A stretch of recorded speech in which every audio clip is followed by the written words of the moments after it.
तो 27 कह रहा है कि आपके पास दो इंडक्टेंस हैं, वो अगर पैरेलल में लगाए जाते हैं तो उनका जो इक्विवेलेंट होता है वो होता है 2.4 हेनरी। जो अगर वो सीरीज़ में लगाए जाते हैं तो उनका इक्विवेलेंट होता है 10 हेनरी। तो आपको पता लगाना है कि L1 माइनस L2 कितना होगा। आपको पता लगाना है कि उनका जो डिफरेंस है इंडक्टेंस का वो कितना होगा। तो सीरीज़ में लगाने पे 10 हेनरी है, यानी कि L1 प्लस L2 10 हेनरी है।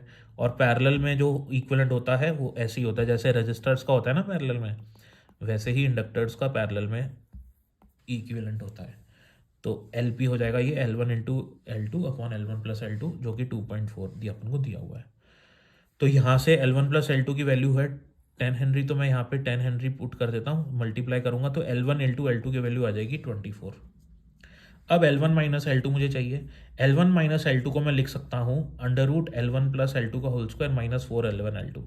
अगर मैं इसको सॉल्व करूँ, दोनों तरफ सॉल्व करूँगा, दोनों तरफ स्क्वायर लेके सॉल्व करूँगा, मैं इसको स्क्वायर करूँगा, इधर भी स्क्वायर, तो ये रूट हट जाएगा। फिर ये L1 प्लस L2 है, तो इसको सॉल्व करेंगे A square plus B square plus 2ab, वहाँ से ये कैंसिल होएगा, फिर से अपने पास अल्टीमेटली यही रिजल्ट आने वाला है। तो ये आपको ध्यान रखना पड़ेगा। अब L1 माइनस L2 की वैल्यू ये होगी, तो L1 प्लस L2 पता है ना आपको कितना है 10, L1 इंटू L2 भी पता है आपको 24।